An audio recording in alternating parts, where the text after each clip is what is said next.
RCR, la red que comunica y une al Perú. Te sigue en sintonía a través de Enlace Regional y RCR, Red de Comunicación Regional. Agradeciendo a las estaciones de radio que se encuentran en vivo, en directo, en simultáneo, en tiempo real con la señal de RCR, Red de Comunicación Regional. Nos acompaña en esta parte del programa el señor Óscar Pérez. Él es director de la ONG Unión Venezolana en el Perú. En su momento ha sido diputado en su país y yo le agradezco la gentileza de compartir esta invitación con RCR, Red de Comunicación Regional. Don Óscar, qué gusto saludarlo. Buen día, don José y don Carlos, y a los amigos de RCR que a esta hora nos escuchan, y que para mí es todo un honor poder estar el día de hoy acá en sus estudios. ¿Cómo están analizando usted los hechos que se han registrado en las últimas semanas en el país, ¿no? Y nosotros somos bastante enfáticos, y justamente antes de la entrevista Carlos hacía un comentario, ¿no?, con mucha precisión, ¿no?, que la criminalidad organizada en nuestro país se ha venido gestando desde hace muchos años, ¿no? La delincuencia organizada viene desde hace muchos años, ¿no? Y no es producto de la migración que estamos viviendo. Hay que ser muy enfáticos, y nosotros aquí somos fervorosos defensores del respeto a la persona humana. No creemos en la xenofobia, creemos que somos, un mundo globalizado donde tenemos que acceder a todas las competencias, tenemos que acceder a la incorporación de ciudadanos de diversas partes del mundo, pero también somos conscientes que en este marco en el país se ha venido descuidando mucho la seguridad ciudadana, ¿no? Y por eso yo le preguntaba de inicio, ¿no? Ustedes han sostenido reuniones en las últimas semanas con funcionarios del gobierno, con diferentes instituciones y también con sus propios compatriotas. ¿Cómo están analizando esta situación, ¿no? Mire, en primer lugar hemos dicho que en estos hechos migratorios masivos como el que inusitada e inéditamente se está registrando en la región, y en donde el Perú ha sido el segundo país de mayor recepción de migrantes venezolanos, llega mucha carne, pero también se cuela algo de hueso. Y obviamente que eso es lo que se evidencia cuando algunos pocos, pero muy ruidosos y violentos, malos elementos de origen venezolano han venido llegando al Perú con insanas intenciones totalmente distintas a las que caracterizan a la inmensa mayoría, la casi totalidad de hermanos venezolanos que han venido a este país, cuyo único interés es trabajar de manera honesta, decente, para salir adelante y, por supuesto, ayudar a sus seres queridos que aún permanecen en Venezuela. Esto nos ha llevado a ver esto desde distintas ópticas, ¿no? En primer lugar, siempre decimos, le pedimos disculpas, perdón, al pueblo peruano por todos los inconvenientes que se puedan estar generando por parte de estos malos elementos, a quienes hay que reducir, hay que buscar, castigar, y lo que se tengan que expulsar del país, que sean expulsados. Pues el Perú, los peruanos tienen derecho, al igual que nosotros, que ya recibimos en este país, a vivir en paz. O sea, nosotros no es que estamos acá, los venezolanos decentes, que somos la mayoría, no es que vivimos en una burbuja, en un gueto, en donde somos ajenos a la posibilidad de también ser víctimas de estos depredadores sociales. Y por otro lado, hemos dicho de que estamos dispuestos, como en efecto lo estamos haciendo, a participar en todas las iniciativas que sean necesarias y que sean adelantadas por el Ejecutivo Nacional, por el señor Ministro del Interior, Carlos Morán Soto, por el general Lavalle, comandante general de la Policía Nacional del Perú, y la Superintendente Nacional de Migraciones, Roxana del Águila Tuesta. Estamos dispuestos a colaborar en todo lo que sea necesario para buscar de garantizar que esta migración sea realmente segura y que genere oportunidades para todos, para el Perú, para los peruanos y para los venezolanos. Pero lo que sí también creemos que es importante, don José, don Carlos, amigos de RCR, es que no se generalice. O sea, no se puede buscar estigmatizar a la población venezolana, no se puede tratar de hacer ver que los venezolanos somos delincuentes, como que si es que uno genéticamente naciera ya con eso revoloteando el cuerpo, y que si uno no se vacuna, así como se vacuna con el sarampión, contra la rubiola, si uno no se vacuna contra la delincuencia, seguramente a futuro va a ser delincuente. Pues no. Entonces, lo que sí pedimos es que no se generalice y que veamos también los múltiples aspectos positivos que ha traído también consigo esta migración venezolana. Por ejemplo, según el Banco de la Reserva del Perú, el Perú creció 4 puntos en el 2018. Un país en donde ese crecimiento en buena medida está íntimamente ligado a la actividad minera. Pero un 0.3% del crecimiento que tuvo la economía del Perú en el año 2018 es atribuible a la dinámica que le impusieron los migrantes venezolanos que han llegado a este país. Entonces, esos aspectos positivos también hay que comenzar a evidenciarlos y a visibilizarlos. Mira, un tema que de partida que queremos analizar, el control migratorio. ¿Cómo están coordinando ustedes con las autoridades de Perú, ¿no? Porque este creo que es el punto de partida, ¿no? Para generar... Yo comparto con usted, hay hermanos venezolanos que son ciudadanos de bien, y en realidad, y nos consta, ¿no? Y nosotros desde aquí siempre lo hemos dicho, no se puede estigmatizar, no se puede generar un estado general de xenofobia o de animadversión, ¿no? O estigmatizar a las personas, ¿no? Porque, lo hemos dicho con suficiente claridad acá en RCR, ¿no? El tema de la criminalidad organizada en el Perú viene de larga data. Y este es un problema continental, no es un problema solamente que está asociado a nuestro país, ¿no? Y ahí, justamente, donde tienen que actuar los resortes del gobierno como tal. Y en ese sentido, el tema migratorio, que es un tema primordial, ¿cómo se está enfocando en este momento? Mire, nosotros nos sentimos muy satisfechos de lo que es el trabajo que viene adelantando la Superintendencia Nacional de Migraciones, la doctora Roxana del Águila Tuesta, superintendente de Migraciones, y todo su equipo, en primer lugar con la visión humanista que tienen sobre este tema, que es una realidad. Hay un éxodo masivo que está recorriendo no solamente la región, sino todo el mundo, escapando de una tragedia como la que se registra en Venezuela. Y nosotros podemos o debemos resaltar que efectivamente los controles para el ingreso de ciudadanos extranjeros, no solamente venezolanos, pero de cualquier otra nacionalidad, pero bueno, refiriéndonos al caso de los venezolanos, hay un riguroso control en los puestos que están segregados en la frontera del Perú, bien sea con Ecuador, bien sea con Brasil, con Bolivia, con Chile, pero en el caso de la frontera norte, que es por donde regularmente ingresa la inmensa mayoría, podemos decir que se ha reducido en un 91% el ingreso de ciudadanos venezolanos a raíz de la exigencia de visa que desde el mes de julio se ha venido haciendo efectiva.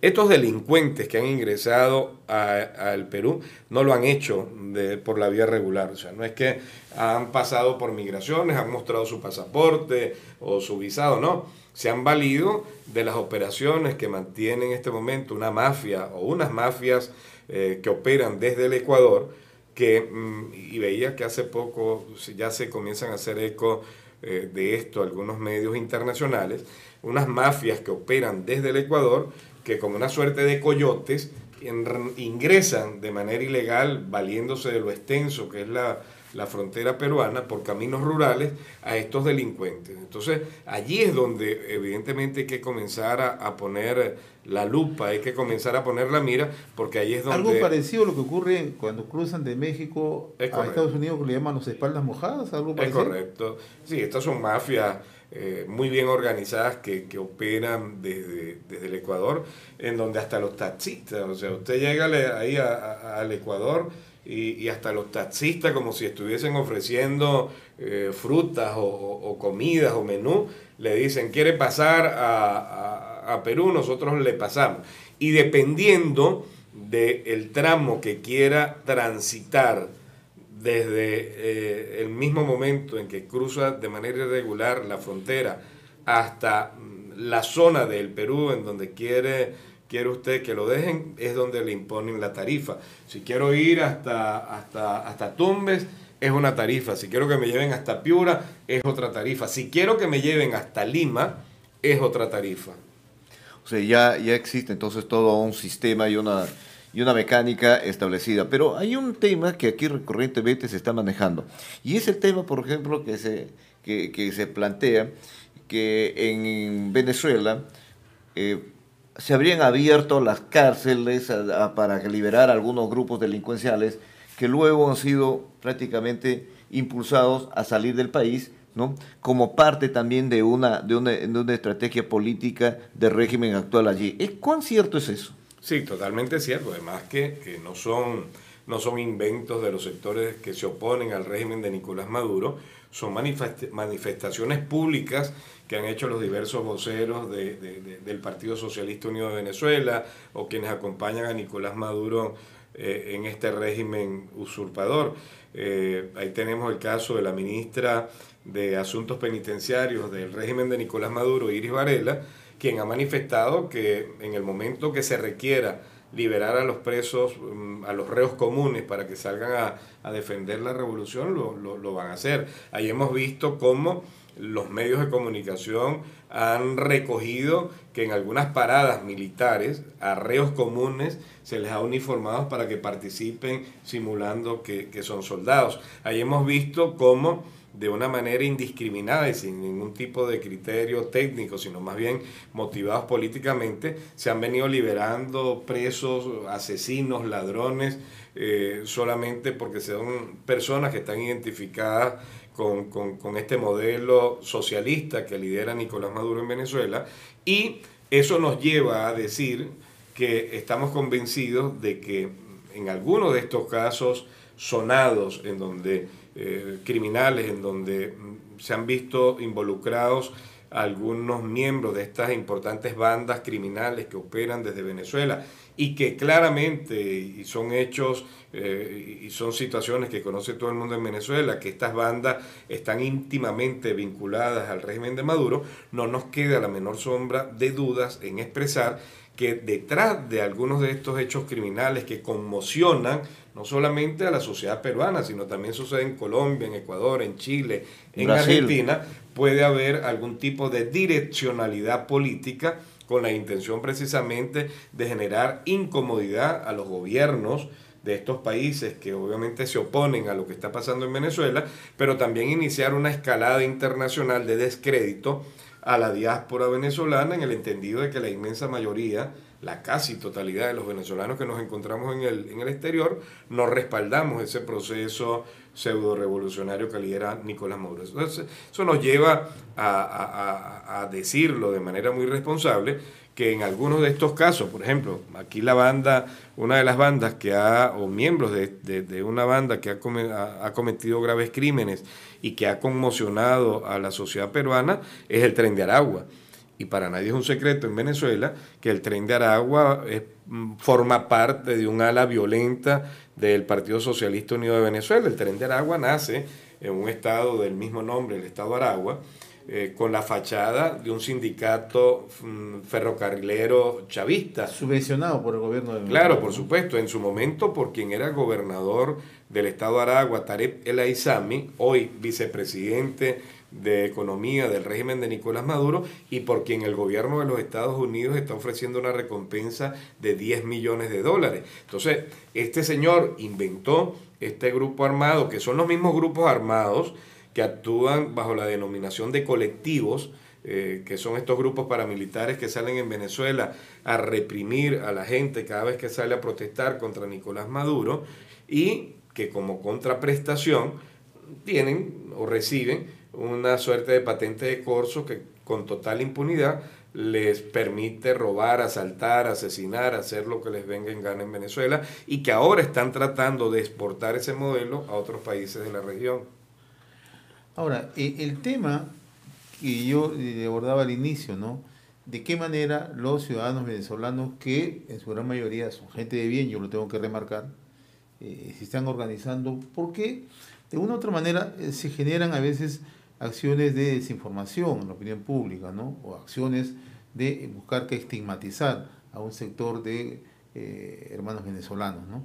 ¿De qué manera ustedes están trabajando? Porque veo que ustedes a través de la Unión Venezolana trabajan de manera intensa en todo el país, coordinando con todo el país. Y lo digo esto ¿por qué? Porque nos están escuchando en diversos confines del territorio nacional, donde se encuentran ciudadanos venezolanos laborando en distintas actividades, ¿no? Eso lo podemos ver nosotros a diario, que tenemos comunicación con todo el territorio nacional, ¿no?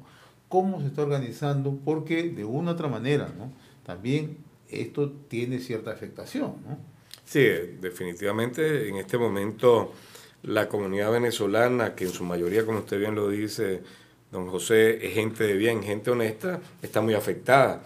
Afectada no solamente en lo que atañe directamente a situaciones laborales, al hecho de que a algunas personas no les quieran renovar sus contratos, a pesar de que sus patronos reconocen que han venido cumpliendo eficaz y eficientemente con las responsabilidades que les han sido encomendadas, pero sencillamente han tomado la decisión de no contratar venezolanos, como también en otros casos algunos hermanos que han ido a buscar algún trabajo y a pesar de que está la vacante allí, le dicen que no contratan venezolanos, o quienes van a alquilar un departamento, una habitación y le dicen, no, ahí está la habitación, pero no le alquilamos a venezolanos.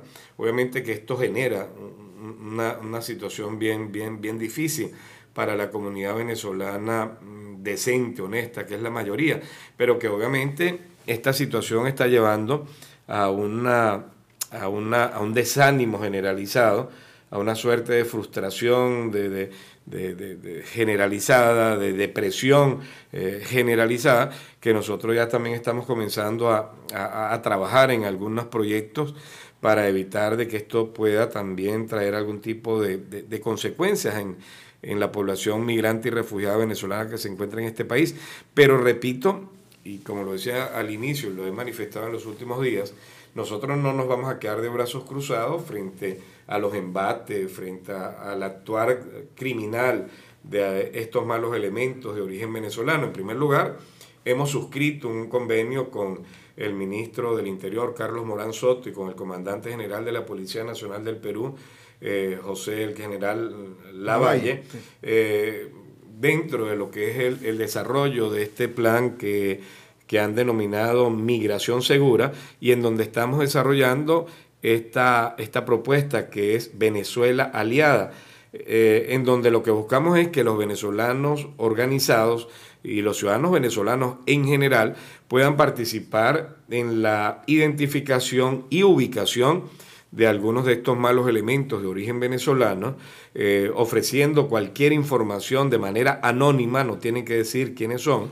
a través de una línea de WhatsApp y un correo electrónico que son manejados, operados única y exclusivamente por personal de altísimo nivel de la Dirección de Inteligencia de la Policía Nacional del Perú. ¿Va a operar o está operando? Ya está trabajando desde el 22 de agosto. Ya está dando algunos resultados, y que esta línea de WhatsApp es el 980-12-1210, 980-12-1210, y el correo electrónico venezuelaaliada@gmail.com.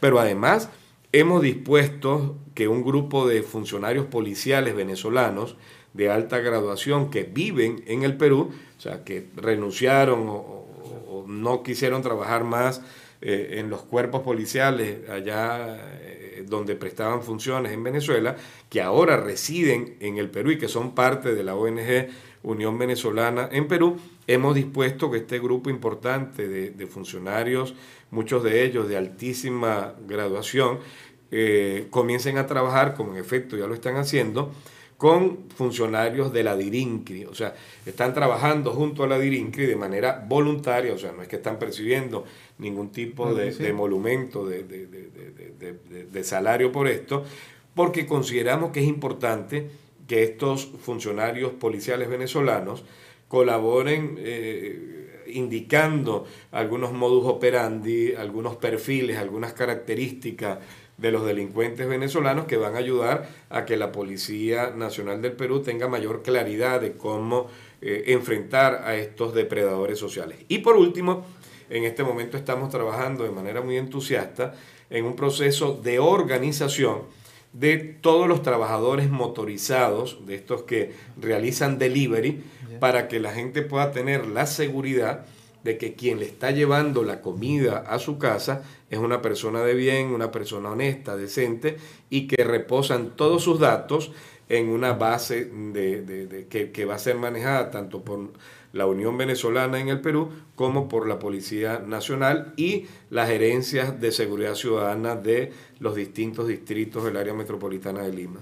Bien, importante los anuncios que usted nos está formulando, don Óscar Pérez. ¿Cuántos ciudadanos venezolanos se encuentran en este momento?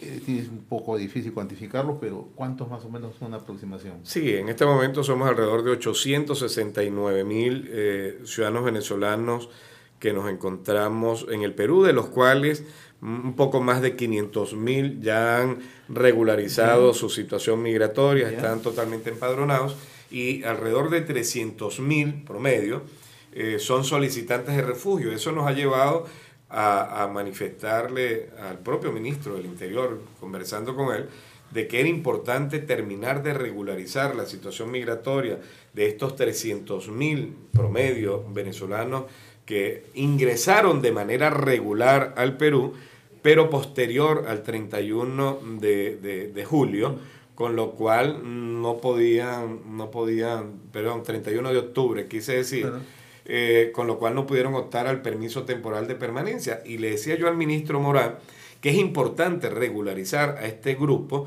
porque al regularizarlos se puede tener un mayor control sobre la estadía de ellos en el Perú, en primer lugar, porque tienen que ofrecer todos sus datos, incluso los biométricos, pero además tienen que tramitar la ficha de canje internacional con Interpol y otros antecedentes que van a permitir detectar si en un momento determinado algunos de estos ciudadanos también registran algún tipo de antecedentes en Venezuela que impediría que pudiese permanecer acá. ¿Y ustedes como organización han abierto algún tipo de registro donde voluntariamente pueden acudir los ciudadanos venezolanos, por ejemplo, en este trabajo y en este esfuerzo que están ustedes haciendo de transparencia, ¿no?, a las actividades que desempeñen y a la residencia que tienen estos ciudadanos, para que están en esa muestra puedan ellos colaborar de esta forma, a ser identificados, ¿no?, a generar una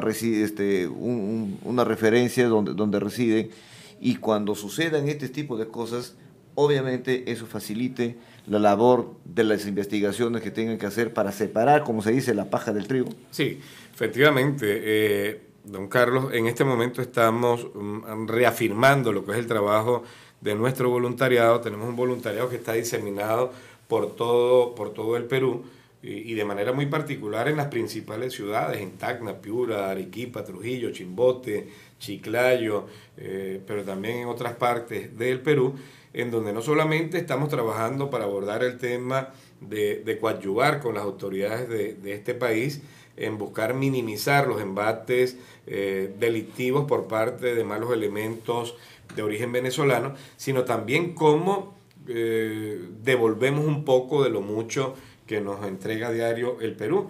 Me refiero a que estamos realizando jornadas sociales de salud en distintas comunidades de este país. Tan solo el domingo estuvimos en la comunidad de Chuquitanta, en el propio San Martín de Porres, realizando una jornada con nuestros médicos, odontólogos, enfermeros venezolanos, llevando un poco de salud a estas comunidades y demostrando de que los buenos somos más y que podemos también aportar un poco a estas comunidades. O sea, ahora, esas acciones se realizan en la capital, en Lima. ¿Qué hay del resto de ciudadanos venezolanos que están en otras provincias? Porque nosotros, cuando nos desplazamos hasta distritos muy alejados del país, encontramos ciudadanos venezolanos desempeñando actividades allí. ¿Cómo alcanza esta organización que ustedes tienen acá, si es que tienen también o están trabajando en función a otros puntos de residencia que hay en todo el país, aquí en el Perú? Sí, es lo que obviamente estamos buscando reafirmar en este momento. Me estoy sonriendo porque recuerdo que la semana pasada un amigo me dice: Óscar, fui de vacaciones y me fui a Iquitos, quise conocer la selva, y entonces me iban a llevar de la tierra firme, pues me iban a llevar a a una reserva, algo, donde iba a hospedarse alejado de todo tipo de civilización, 3, 4 días. Y mi sorpresa es que cuando me voy a montar en el bote... En el peque-peque, que le llaman. Ajá, resulta que el piloto era venezolano. Carlos acaba de comentarme hace un rato que acaba de estar en Charhuahuacho, que es una localidad que queda en Apurímac, a 4.500 metros sobre el nivel del mar, y también se encontraba con ciudadanos venezolanos que trabajan ahí en la atención. Claro, están en los restaurantes, están en los servicios, Sí, están allí. claro, entonces, sí, efectivamente, hemos colocado o hemos nombrado, tan solo la semana pasada, a la doctora Yvonne Harvey, y digo esto porque ahora le voy a decir quién es ella. Hemos nombrado a la doctora Yvonne Harvey como coordinadora general del voluntariado de la ONG Unión Venezolana en el Perú, para redimensionar todo lo que venimos haciendo con el voluntariado. ¿Quién es Yvonne Harvey? Yvonne Harvey es la profesional venezolana que desarrolló la escuela virtual con la cual se formaron los más de 17.000 voluntarios que participaron en los Juegos Panamericanos recientemente realizados acá en Lima. O sea, esta profesional venezolana estuvo al frente de lo que fue todo el proceso de formación de los voluntarios que participaron en los Juegos Panamericanos Lima 2019. Le hemos pedido a Yvonne, y abusando de la amistad que nos une, de que se ponga al frente del voluntariado de la ONG Unión Venezolana en Perú, en donde, por cierto, hay algunas cosas curiosas. Este voluntariado también tiene en su seno a algunos ciudadanos peruanos que forman parte del voluntariado de la ONG Unión Venezolana en Perú, y lo que queremos es tener una mayor presencia, como bien lo está requiriendo don Carlos, en buena parte del Perú, sobre todo en el Perú profundo, en donde también hay tantas necesidades y en donde se hace muchas veces necesario esa mano solidaria que pueda ayudar a las comunidades más desposeídas, en donde, por supuesto, el que un médico, un odontólogo, hasta un barbero pueda en un momento determinado aportar un poco de su talento, sus conocimientos, su experiencia. Y esto va tomado de la mano, además, con el hecho de que ya estamos a punto de comenzar a dar respuesta en lo que hemos denominado el Plan de Asimilación Productiva, que es una propuesta en la cual hemos estado trabajando durante un año, que ya el gobierno del presidente Martín Vizcarra, gracias a la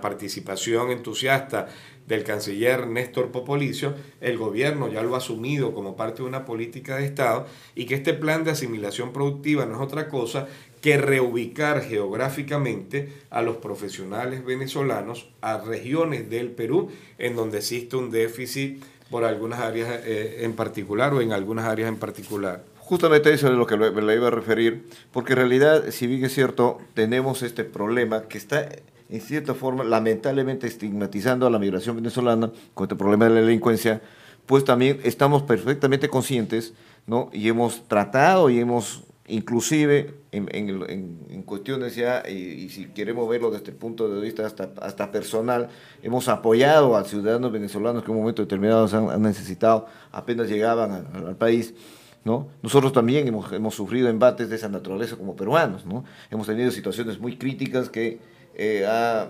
generado la migración peruana hacia Venezuela, hacia Argentina, hacia Chile y a otras latitudes en el mundo, ¿no? Y entonces, en función de eso, siempre nosotros recordamos que siempre hay que tener, ¿no?, abierta una vía de ida y vuelta, ¿no? En este caso, por ejemplo, ahora sucede, ¿no?, lo contrario que nos sucedía a nosotros antes, hace unas décadas. Sin embargo, también somos conscientes de que existen profesionales de gran valía que están desplazándose a diferentes puntos de Latinoamérica, entre ellos el Perú, ¿no? Y aquí en el Perú en particular, nosotros enfocamos nuestros temas en provincias, nosotros trabajamos en más de 11 regiones en este momento en temas de comunicaciones, y sabemos perfectamente que ahí en esas comunidades alejadas, como usted menciona, hay un déficit enorme, ¿no?, de profesionales, sobre todo en áreas críticas, en el tema de salud, por ejemplo, en el tema de educación misma, en los temas, por ejemplo, de administración y de especialistas para generar proyectos de desarrollo y generar una serie con eficiencia, ¿no?, el desarrollo de gasto público, de presupuestos que a veces no pueden ser ejecutados precisamente porque en una municipalidad alejada en el país no existen los especialistas que puedan ejecutar o puedan elaborar expedientes técnicos que no sean observados y que faciliten la fluidez de la construcción de la obra en esas comunidades que tanto lo necesitan. Pero fundamentalmente en los temas de salud. Es muy difícil en las provincias en el país, ¿no? Y más en los distritos, encontrar especialistas, por ejemplo, en diferentes áreas, ¿no? Que la población lo necesita. Entonces, ustedes con este tema de redimensionamiento, por ejemplo, para el desplazamiento de profesionales al resto del país, ¿ya están trabajando? ¿Ya se está ejecutando o todavía está por ejecutarse? No, estamos trabajando muy activamente. Mira, aquí le voy a mostrar solo una lista del primer grupo de médicos que ya vamos a, con unos convenios que hemos celebrado con algunas universidades, van a comenzar a adelantar un proceso de revalidación de sus títulos para que luego puedan ser colegiados y puedan estar ya, digo yo siempre de manera muy coloquial, como empaquetados para que el Ministerio de Salud, con quien hemos venido sosteniendo algunas reuniones, lamentablemente con quien veníamos sosteniendo reuniones permanentemente era con el viceministro Nectalí Santillán, que renunció recientemente, y ahora estamos esperando una reunión con quien lo ha sustituido, con la propia ministra. Pero aquí están, miren, en este listado solamente acá hay 635 médicos venezolanos, la mayoría de ellos especialistas, que están dispuestos a ir a cualquier parte del Perú. Pero cuando revisamos en qué están trabajando estos 635 de los más de 3.000 médicos que están empadronados, venezolanos que están empadronados en la ONG Unión Venezolana en Perú, nos encontramos que están trabajando de meseros, de taxistas, de ambulantes, algunos de ellos, obviamente actividades nobles, decentes, dignas, pero que no son para las que se prepararon académicamente. Están en un plan de sobrevivencia. Claro. Pero además no le están aportando todo ese capital que podría aprovecharse, que representa a el Perú. ¿Y qué es lo que decimos? Bueno, en lugar de tener a elementos sobrevalorados ocupando plazas de trabajo que pudiesen ser vistos por sectores o segmentos sociales de y E como una amenaza laboral, porque este abogado me está quitando mi chamba, este médico me está quitando mi chamba. Bueno, lo que estamos diciendo es que esta gente tiene que ir donde, como lo está diciendo don Carlos, están siendo requeridos. O sea, aquí tenemos un grupo importante de pediatras, de neonatólogos venezolanos, y veíamos recientemente que quedó manifiestamente clara que hay un déficit de neonatos acá. Existe una deficiencia real. No hay especialistas en diferentes partes del país. Es muy escaso encontrar profesionales ahí que van, ¿no? Y además es comprensible porque en realidad muchos quieren estar más cerca, por ejemplo, en localidades o en niveles que les permitan tener una actualización permanente, estar en contacto con un mercado mucho más dinámico. Eso también influye bastante. Pero la demanda es real. Si va un especialista a una provincia, por ejemplo, y hace un empadronamiento rápido para hacer intervención de quirúrgica que están esperando 2, 3, 4, 5 meses, 1 año, 2 años, ¿no? Inmediatamente empiezan a resolver los temas y las demandas son enormes, ¿no? Porque los desplazamientos que tienen que hacer de provincias a la capital para ver centros médicos especializados es muy costoso. Claro. Entonces, bien por eso. Y bueno, y estaremos pues trabajando en ese tema a ver si se acelera este asunto para que una población que requiere servicios pueda tener, ¿no?, la facilidad de contar con estos especialistas que están dispuestos, como usted menciona, a desplazarse a lo largo y ancho del país. Y además, don Carlos, al peruano, al ciudadano común de a pie, no le interesa si el médico que va a llegar a su comunidad para prestarle servicio ya de una manera consecuente, permanente, es ruso, chino, japonés, marciano, alto, bajo, gordo, delgado, venezolano o peruano. Lo que quiere es tener un médico en su comunidad o un médico que le facilite la prestación de esos servicios. Ahí veíamos recientemente cómo el hospital Daniel Alcides Carrión de Huancayo está totalmente colapsado. O sea, las personas tienen que esperar 2, 3 meses para poder obtener una cita con algún tipo de especialista. Bueno, estamos dispuestos a colaborar, como en efecto se lo hemos manifestado al Ejecutivo Nacional, en esta área que consideramos es de vital importancia y en donde ganamos todos. Gana el Perú, ganan los peruanos y ganamos los venezolanos. Don Oscar Pérez, ha sido sumamente grato conversar con usted, en realidad. Gracias a ustedes. Y no será la primera vez que estemos conversando de estos temas, porque creo que se trata de buscar justamente consensos, de encontrar salidas, soluciones a los temas que se presentan. Nuevamente, muchas gracias a ustedes y bueno, ya sé dónde queda RCR, así que ya no me voy a perder. Y bueno, usted sabe que siempre cuando yo recién fui electo diputado en Venezuela, llegué a ser el diputado más joven en mi país y recuerdo que siempre llegaba tarde y un día un diputado muy veterano me decía, mire, usted siempre llega tarde, usted no sabe que el que sabe hacia dónde va nunca se pierde. Entonces, es cierto, ¿no? Entonces, bueno, más bien muchísimas gracias y nada, a seguir trabajando y demostrando que los buenos somos más. Bien, estuvo con nosotros don Oscar Pérez, director de la ONG Unión Venezolana en el Perú, en su momento diputado en su país. RCR, la red que comunica y une al Perú.